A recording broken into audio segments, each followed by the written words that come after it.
Estamos pasando tiempos que son difíciles. Vemos el obrar de Dios de una manera inusitada en esta zona. Y cuando pasan esas cosas, como la que sucedieron en Bahía Blanca, bueno, tendemos a pensar que el fin del mundo está cerca. Y el fin del mundo es uno de los grandes temores de la humanidad. Y hay una idea generalizada de que el mundo como lo conocemos un día terminará. Eso creo que todo el mundo piensa lo mismo. Y el imaginario colectivo ha ideado toda clase de catástrofes que serían los que ocasionarían ese final.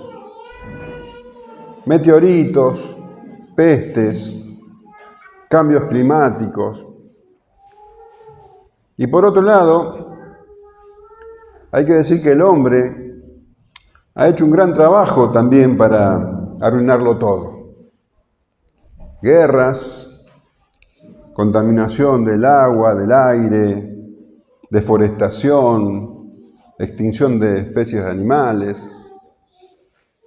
Entonces, con todas estas cosas, parecería que el final es inevitable. Pero las grandes incógnitas siempre son cómo y cuándo. Y a lo largo de la historia se han dado todo tipo de respuestas.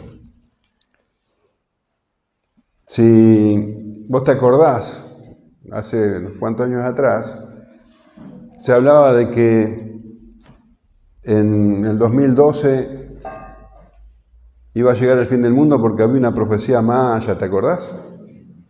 ¿Y sabés qué pasó? Llegó el 2012 y acá estamos. Y cada tanto florecen profecías de Nostradamus o de andá a saber quién, que, bueno, vaticinan catástrofes y final, pero evidentemente nunca dan en el blanco. Sin embargo, la gente sigue consumiendo estas predicciones fantasiosas y el mundo vive fascinado por ellas. Ahora, esta gente piensa que el mundo está a la deriva y que todo depende de la suerte o vaya a saber qué. Pero la realidad es que Dios está al control de todo. Dios es soberano. Dios está sentado en el trono. El Salmo 93:1 dice: Jehová reina, se vistió de magnificencia. Jehová se vistió, se ciñó de poder. Afirmó también el mundo y no se moverá.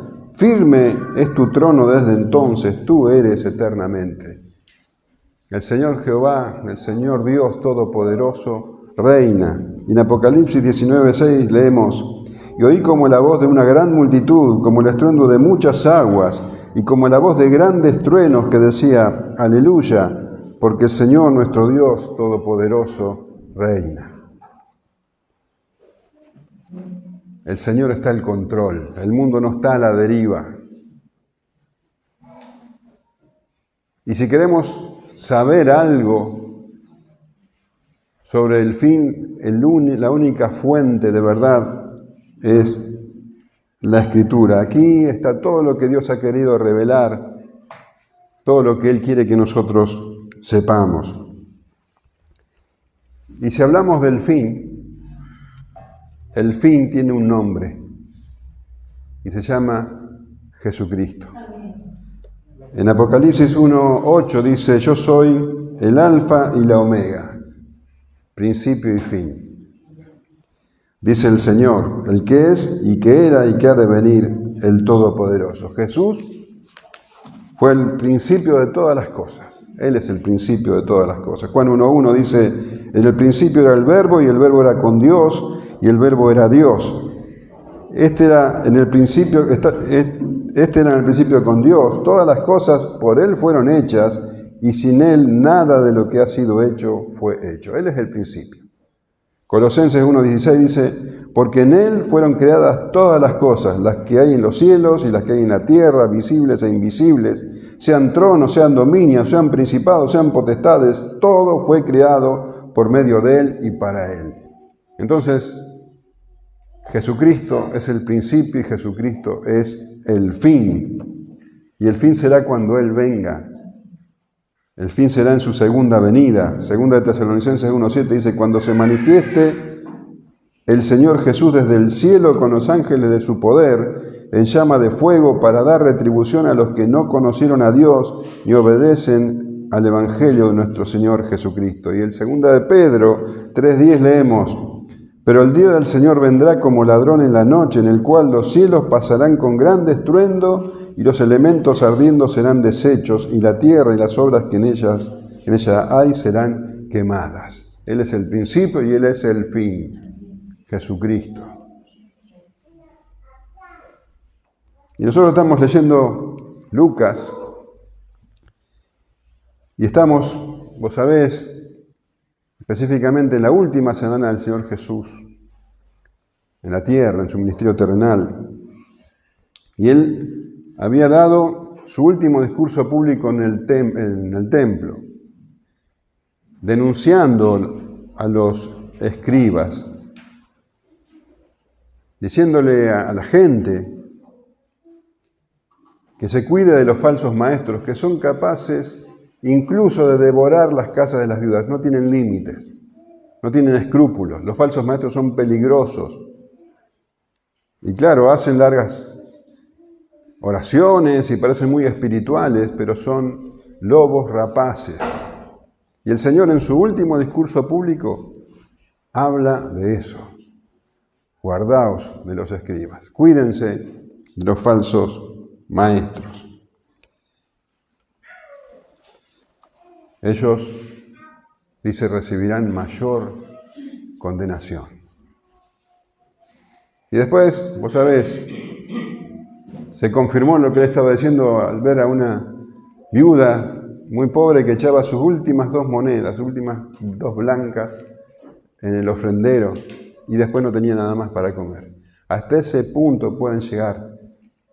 Es la falsa religión que exprime a la gente extrayéndole lo último que tiene para comer.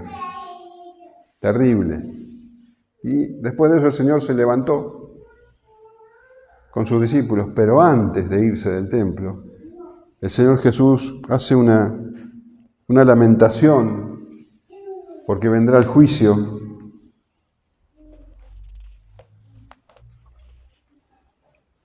Y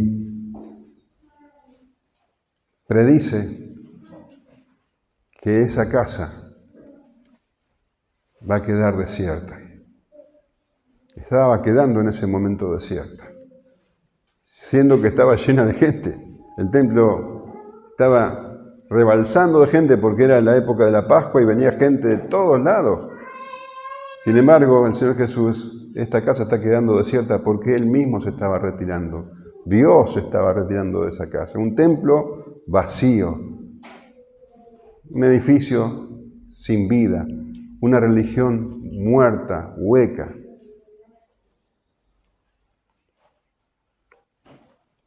Y esto fue bastante fuerte para sus discípulos, que ellos, criados en la cultura judía, el templo era el centro de todo para el judío. Para el judío no solamente era el templo el centro de adoración, sino que era el centro de la vida pública. Y era tan majestuoso y tan enorme, lleno de adornos y de oro, con grandes piedras. Entonces los discípulos le hicieron un comentario al Señor Jesús sobre eso, sobre la majestuosidad del templo. ¿Cómo puede ser que quede desierto, que Dios no aborrezca algo tan majestuoso. Y en Lucas 21:5 leemos, y a unos que hablaban, refiriéndose a los discípulos, de que el templo estaba adornado de hermosas piedras y ofrendas votivas, les dijo, en cuanto a estas cosas que veis, días vendrán en que no quedará piedra sobre piedra que no sea destruida. Todo eso iba a ser destruido. Y esto se iba a cumplir, vos sabés, lo vimos el domingo pasado, ¿cuántos años después? 40 años después. En el año 70, bueno, Jerusalén cae bajo el ejército romano, liderado por Tito, que después se iba a convertir en emperador. Y aunque el general Tito no quería destruir el templo, quería dejarlo en pie como una muestra del poder romano, que había destruido a toda la ciudad de Jerusalén, pero que había dejado el templo para que todos lo vieran, los soldados no le hicieron caso y destruyeron todo el templo y no dejaron piedra sobre piedra tal como el Señor lo dijo. Porque cuando incendiaron el templo, todo el oro se derritió y se metió entre las piedras, y para extraerlo tuvieron que sacar todas las piedras y la tiraron al valle. La palabra del Señor se cumplía. Ahora, esto que el Señor estaba diciendo en ese momento era muy sorprendente. El Señor estaba diciendo, no va a quedar piedra sobre piedra, todo esto que ven tan majestuoso va a ser destruido por el juicio de Dios. Y claro, semejante afirmación necesita preguntas, suscita preguntas. ¿Cómo es esto? ¿Cuándo? ¿Cómo? Y eso fue lo que pasó. Los discípulos le hicieron esa clase de preguntas y la respuesta a esas preguntas es lo que nosotros conocemos como el Sermón del Monte de los Olivos o el Sermón de las Últimas Cosas. Es un discurso largo que vamos a tener que dividirlo en partes para poder estudiarlo en profundidad. Vamos a leer hoy los versículos 7 hasta el 11. Lucas 21:7 hasta el 11. Y le preguntaron diciendo, Maestro, ¿cuándo será esto? ¿Y qué señal habrá cuando estas cosas estén para suceder? Él entonces dijo, mirad, que no seáis engañados, porque vendrán muchos en mi nombre diciendo, yo soy el Cristo, y el tiempo está cerca. Mas no vayáis en pos de ellos. Y cuando oigáis de guerras y de sediciones, no os alarméis, porque es necesario que estas cosas acontezcan primero, pero el fin no será inmediatamente. Entonces les dijo, se levantará nación contra nación y reino contra reino, y habrá grandes terremotos, y en diferentes lugares hambres y pestilencias, y habrá terror y grandes señales en el cielo. Hoy vamos a leer hasta acá. Este discurso, como les dije, es un discurso largo y no tenemos que perder de vista que responde a esas preguntas que los discípulos le hicieron.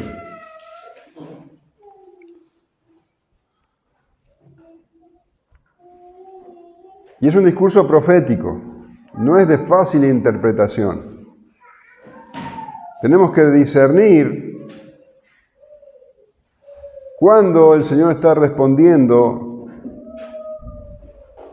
sobre la destrucción del templo y cuándo el Señor está hablando sobre el fin de los tiempos. Porque para los discípulos, fíjate vos lo que era la mentalidad del judío, qué importante que era el templo. Para ellos, la única manera de que el templo pueda ser destruido sería en el fin del mundo. Entonces ellos relacionaban el fin del mundo con la destrucción del templo. Lo que nos toca a nosotros ahora al interpretarlo es diferenciar cuando el Señor está hablando de una cosa y cuando está hablando de otra.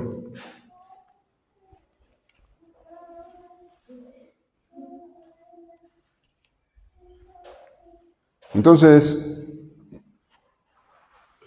cuando salieron del templo, seguramente se estaban dirigiendo hacia Betania, que Betania era un pueblito que estaba, un poblado más que un pueblito, un caserío, a unos 3 kilómetros de Jerusalén, prácticamente nada, pero estaba a las afueras de los muros de Jerusalén.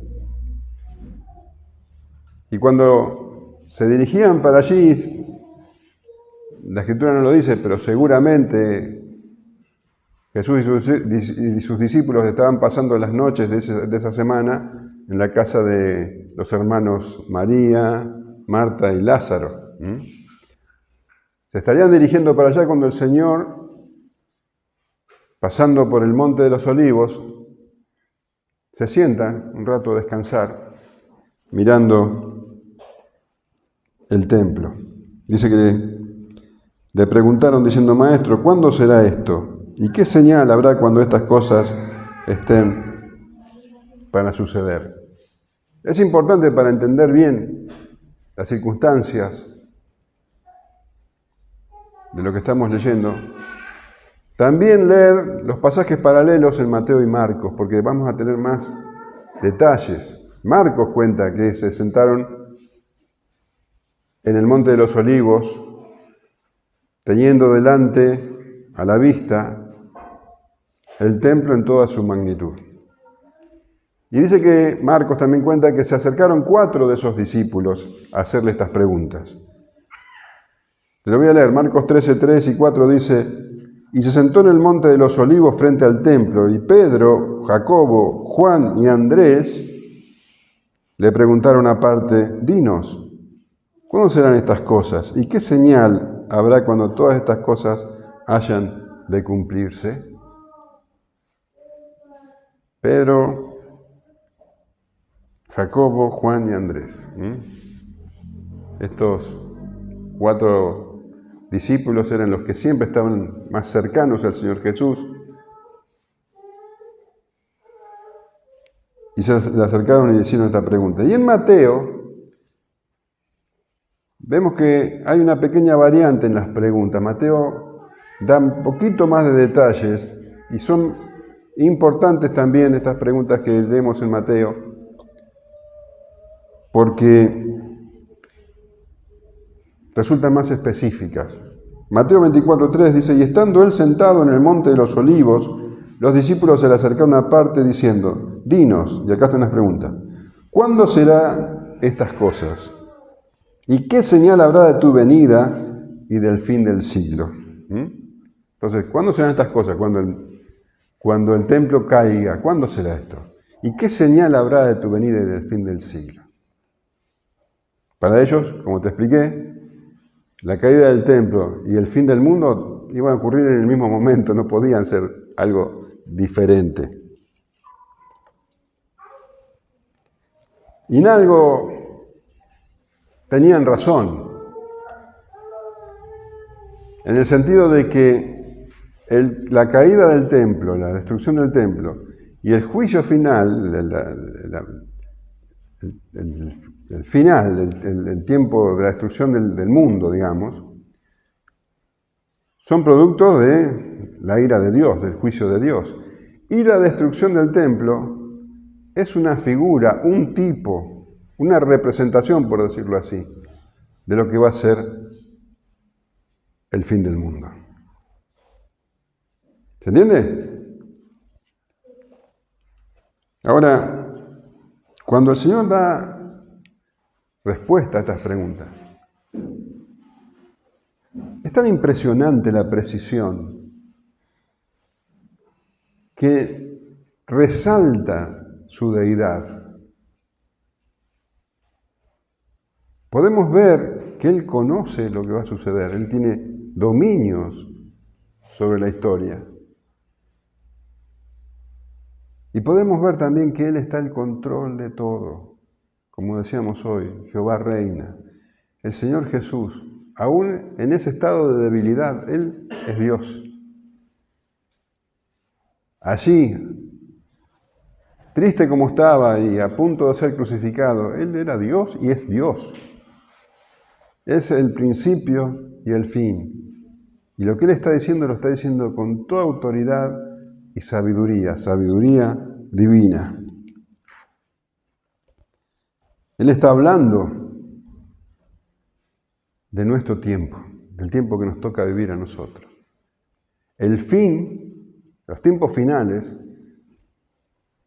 comenzaron cuando el Señor Jesús vino por primera vez y ascendió a los cielos. Y van a terminar cuando Él vuelva.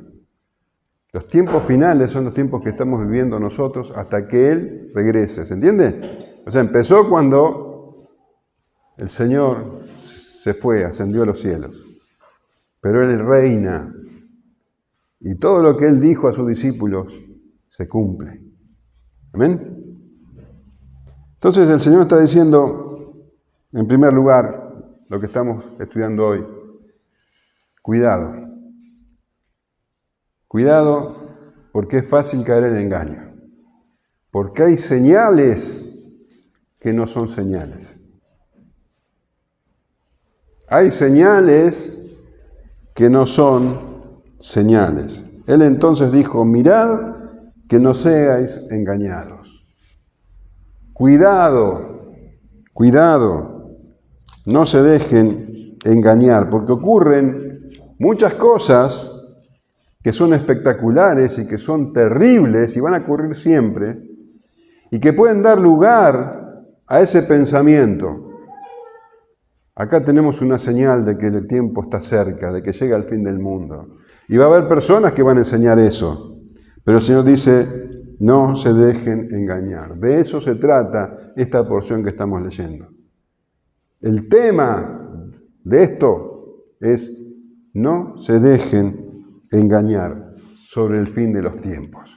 Hay señales que no son señales. Y esa advertencia que le estaba dando a sus discípulos sigue vigente hoy. Esa advertencia también es para nosotros.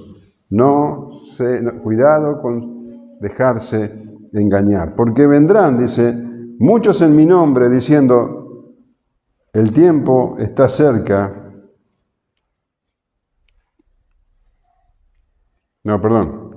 Diciendo, yo soy el Cristo y el tiempo está cerca. No vayáis en pos de ellos. Entonces, acá tenemos una señal que no es señal. La primera. No es una señal que vengan hombres mentirosos adjudicándose el nombre de Cristo.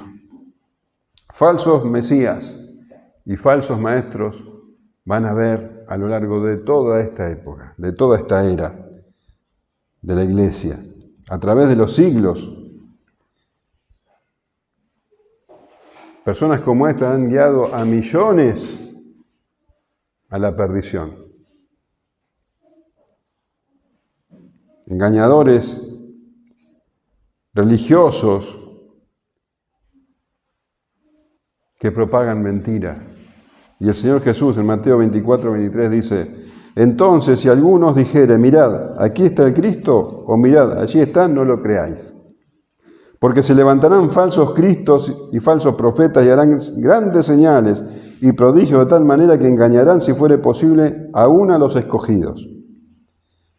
Ya os lo he dicho antes, así que si os dijeren, mirad, está en el desierto, no salgáis. O mirad, está en los aposentos, no lo creáis. Porque como el relámpago que sale del oriente y se muestra hasta el occidente, así será también la venida del Hijo del Hombre.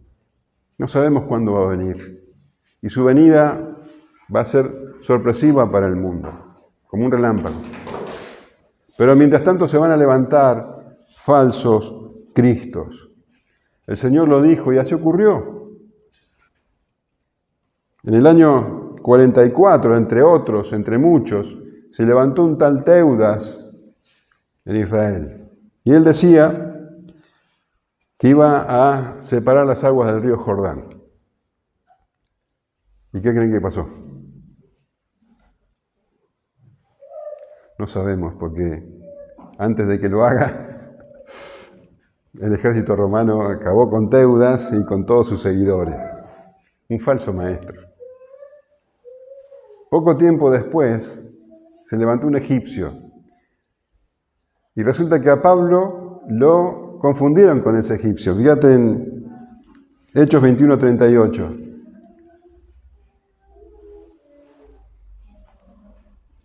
¿No eras tú aquel egipcio que levantó una sedición antes de estos días y sacó al desierto los 4,000 sicarios? Bueno, ese egipcio, él se jactaba de que le iba a ordenar a los muros de Jerusalén que cayeran.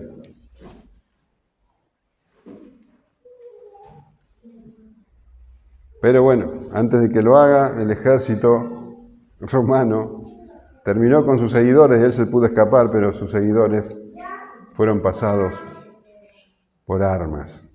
Y estos son dos ejemplos. Pero a lo largo de los años y de los siglos se han levantado falsos cristos. De hecho, los judíos todavía están esperando el Mesías y a lo largo de su historia se han levantado falsos Mesías. Y hoy siguen levantándose personas. Cuando estuvimos en Colombia había uno muy famoso que decía que era Jesús y aunque ustedes no lo puedan creer, tenía miles de seguidores. Se levantarán y se seguirán levantando.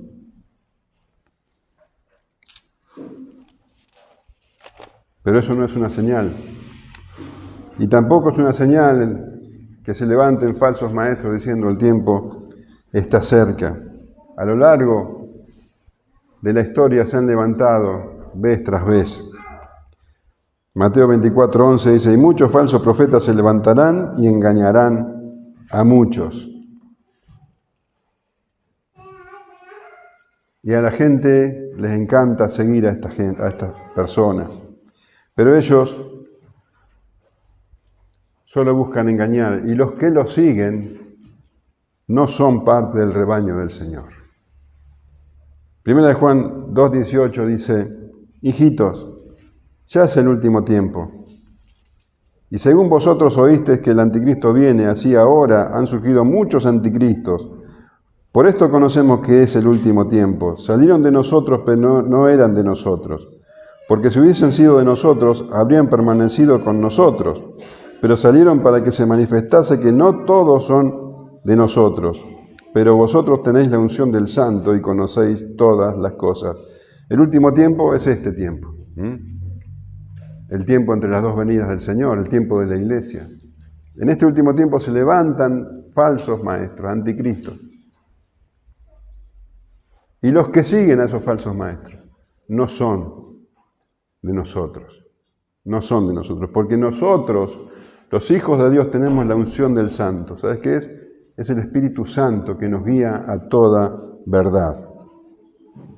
Y en 1 Corintios 11:19 el apóstol Pablo escribe, porque es preciso que entre vosotros haya disensiones para que se hagan manifiestos entre vosotros los que no son aprobados. Esas disensiones también se traducen como herejías o grupos sectarios. Es necesario que también surjan en este tiempo herejías y grupos sectarios para que se distingan de los verdaderos. Eso es lo que está diciendo. Falsos maestros. Que aunque el Señor Jesús dijo que el día y la hora ni aun los ángeles del cielo, solamente el Padre conocían, ellos están siempre sacando cuentas de cuándo será la venida del Señor. Pero el día y la hora nadie sabe, ni aun los ángeles de los cielos, sino solo mi Padre. Mateo 24:36. El iniciador de la religión adventista se llama William Miller. ¿Sabías?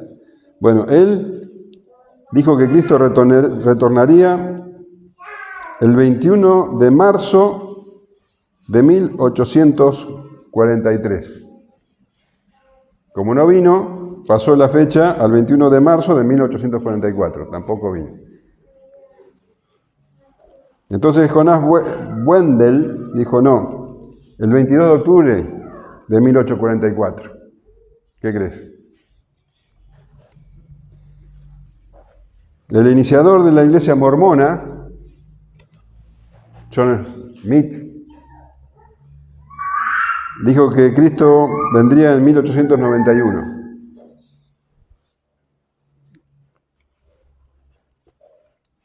Charles Russell, el iniciador de la secta de los Testigos de Jehová, dijo que Cristo vendría en 1889. Como no vino, 1914. Y sus seguidores, como tampoco vino, dijeron, bueno, 1918.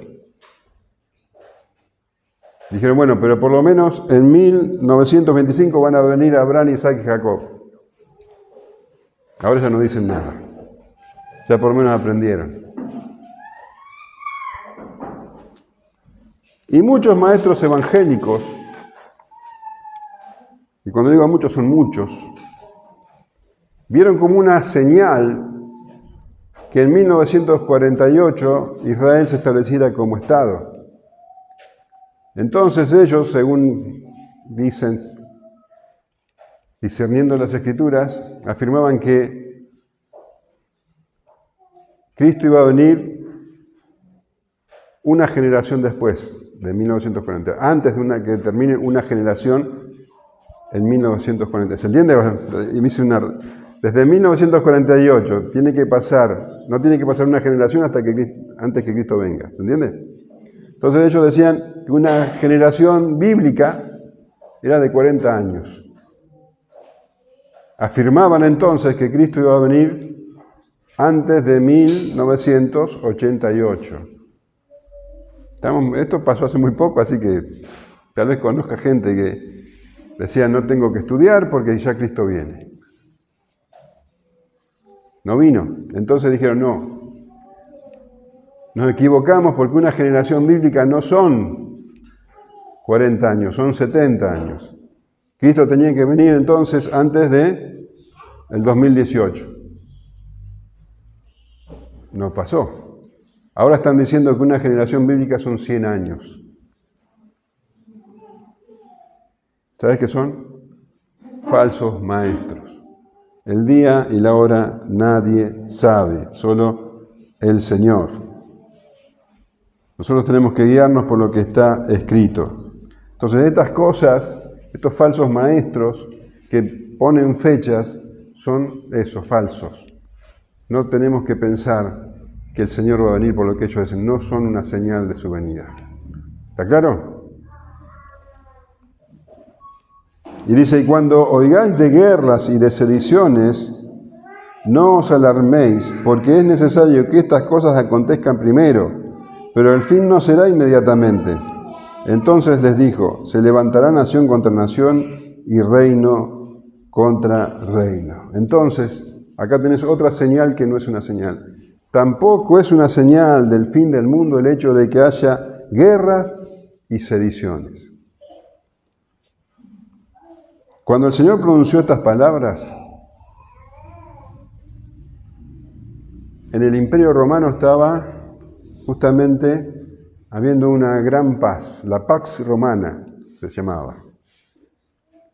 Pero unos pocos años después iban a comenzar las sediciones dentro del imperio.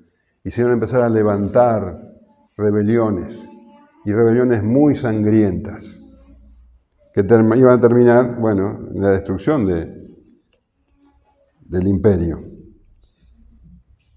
Y las guerras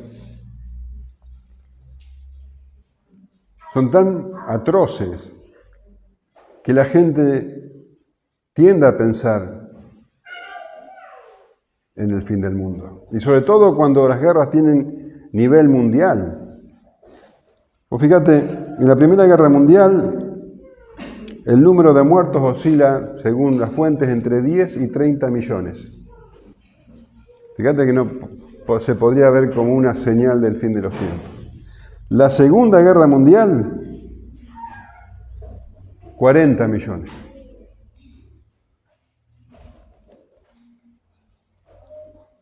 Es fácil pensar que un presidente se levanta con el ánimo torcido y toca el botón rojo y explota todo. Y viene el fin del mundo.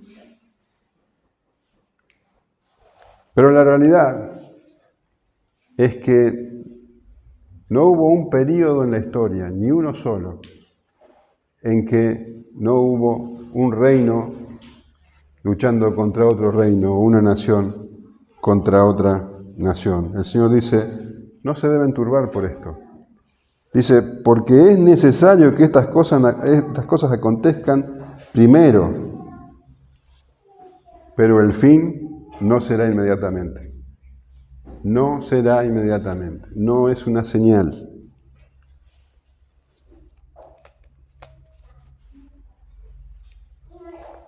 Y continúa el Señor. Y habrá grandes terremotos, y en diferentes lugares hambres y pestilencias, y habrá terror y grandes señales en el cielo. Y acá tenés otra señal que no es una señal.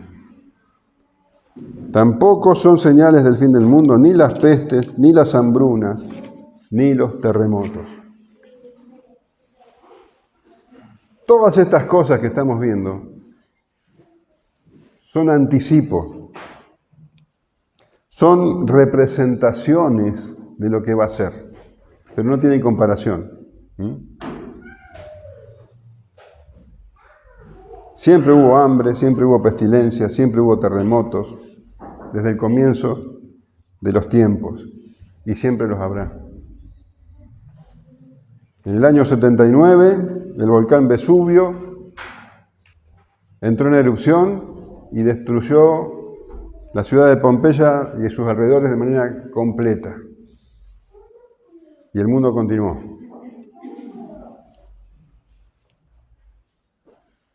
Las pestes se llevan miles y millones de vidas. En el siglo XVI, la peste negra asoló Europa, llevándose 75 millones de personas. Y el mundo continuó. La gripe española entre 1918 y 1919 se llevó entre 50 y 100 millones de personas a lo largo del mundo. El SIDA, más cercano, 25 millones de personas. Y según las estadísticas, el coronavirus entre el año 2020 y 2021, 15 millones de personas. Y no era una señal del fin del mundo. Todavía seguimos acá. Hay terremotos en diferentes lugares, destrucción, muertes incontables. Pero ¿sabes qué? En lugar del fin, ¿sabes lo que dice la Escritura? Son principios. Mateo 24:8 dice, y todo esto será principio de dolores. Principio de dolores. Porque está hablando de que nos da una idea de lo que va a ser el final. Está comparando con una mujer parturienta. Los principios del primer dolor del parto es doloroso, pero no se comparan con los dolores del final del parto. Así va a ocurrir al final de los tiempos. Estos terremotos, estas pestes parecen atroces, pero solamente son principios de dolores. No se comparan con lo que va a ser el final. Apocalipsis 6:12 dice, miré cuando abrió el sexto sello, y aquí hubo un gran terremoto, y el sol se puso negro como tela de cilicio, y la luna se volvió toda como sangre. Y las estrellas del cielo cayeron sobre la tierra como la higuera deja caer sus higos cuando es sacudido por un fuerte viento. Y el cielo se desvaneció como un pergamino que se enrolla, y todo monte y toda isla se removió de su lugar. Y los reyes de la tierra, y los grandes, los ricos, los capitanes, los poderosos, y todo siervo y todo libre se escondieron en las cuevas y entre las peñas de los montes, y decían a los montes y a las peñas, caed sobre nosotros, y escondernos del rostro de aquel que está sentado sobre el trono y de la ira del Cordero, porque el gran día de su ira ha llegado, y ¿quién podrá sostenerse en pie.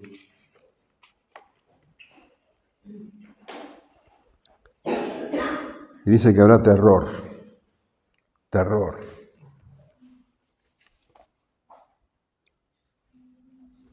Terror y grandes señales en el cielo. Terror.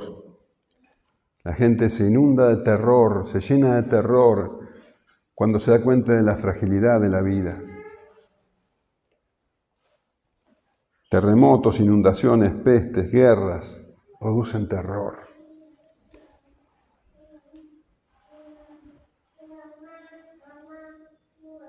Terror sintieron los habitantes de Rakatá en el año 1883, cuando el volcán Krakatoa comenzó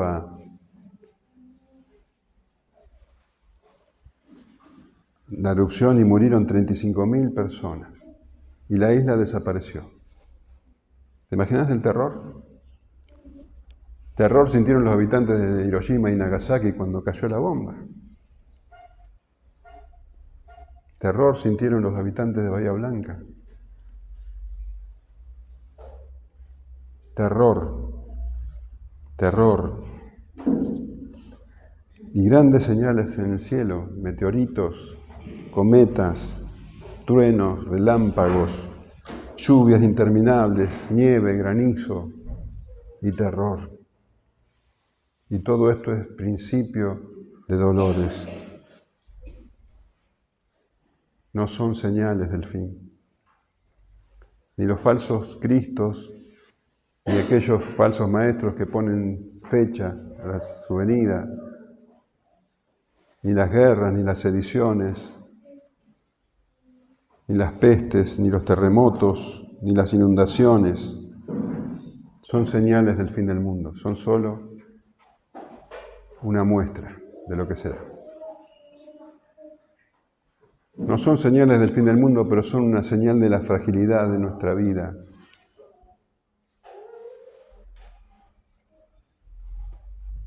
Y son trompetas que avisan que la ira de Dios está sobre el mundo y que necesitan arrepentirse y volverse a Dios. Y es muy triste pensar que el mundo sufre terror, espanto,